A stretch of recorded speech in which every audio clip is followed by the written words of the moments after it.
got so. Apa yang kau takutkan dari gelap malam? Bintang temani mimpimu. Baik, halo Mbak.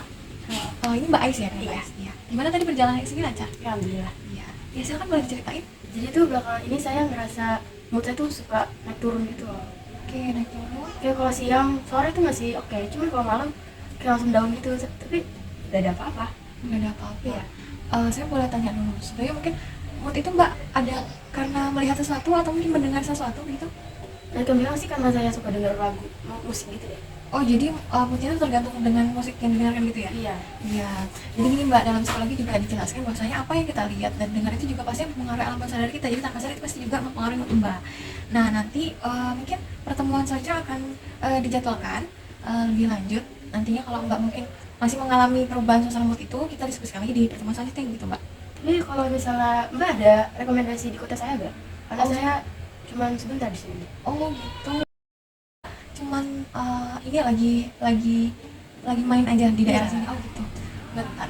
Sebelumnya Mbak, mohon maaf ya. Gini.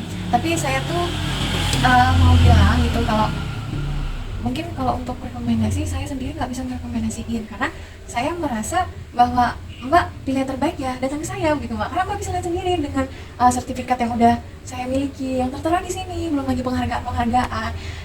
Berarti itu udah menandakan saya kompeten di bidang ini. Jadi saya mungkin nggak bisa ngerekomendasiin Mbak karena saya merasa saya yang paling bisa menangani masalah-masalah siapapun pasien udah datang ke saya gitu Mbak.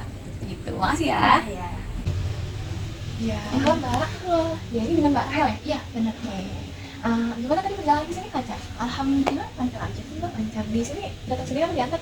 Datang sendiri kebetulan. Oh, datang sendiri. Oke. Boleh silakan diceritain. Jadi gini Mbak, saya kan masih anak sekolahan di tahun ajaran akhir nih. Iya.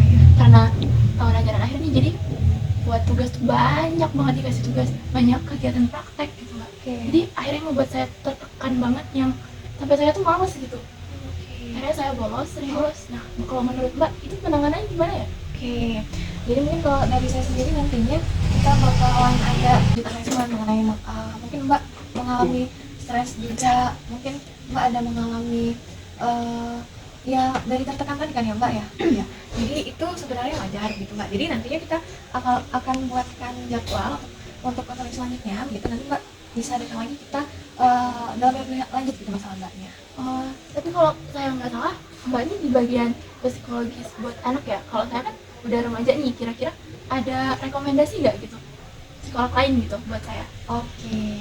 Betul yang Mbak bilang tadi bahwasanya mungkin saya lebih mungkin bidang psikolog anak gitu. Namun sebenarnya saya sendiri itu Mbak juga sebenarnya kompeten di berbagai lingkup Mbak, jadi nggak hanya anak. Karena Mbak bisa lihat sendiri apa yang sudah tertera di sini begitu Mbak. Mbak juga mungkin kesini bisa jadi karena Mbak sudah direkomendasikan. Mungkin kayak saya sudah dikenal banyak orang begitu Mbak. Karena mungkin saya juga sangat kompeten begitu di bidang ini. Jadi nggak hanya untuk anak, tapi untuk penanganan sendiri ya pasti saya lebih paham dan Mbak cukup mempercayakan itu aja ke saya.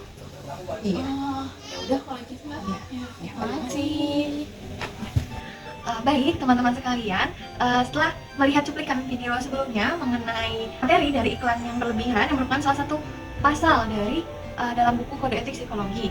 Di situ dibahas mengenai iklan diri yang berlebihan, di mana psikolog maupun ilmuwan psikologi itu dalam menjelaskan kemampuannya atau keahlian yang dimilikinya itu harus bersikap jujur, kemudian bersikap wajar, bijaksana, dan pastinya tidak berlebihan dengan memperhatikan ketentuan-ketentuan yang berlaku, juga untuk menghindari kekeliruan maupun penafsiran oleh masyarakat.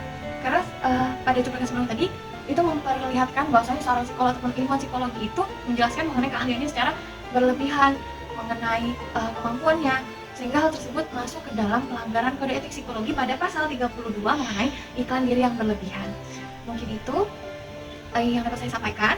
Saya mohon maaf apabila mungkin terdapat kata yang kurang berkenan dan terdapat informasi yang mungkin keliru. Kepada Allah saya mohon ampun. Saya juga mengucapkan terima kasih atas rekan-rekan yang telah membantu, yaitu Aisyah dan Rahel Fitria. Sekali lagi saya ucapkan terima kasih. Saya akhiri di sini. Wassalamualaikum warahmatullahi wabarakatuh. Hangat sinari cantikmu.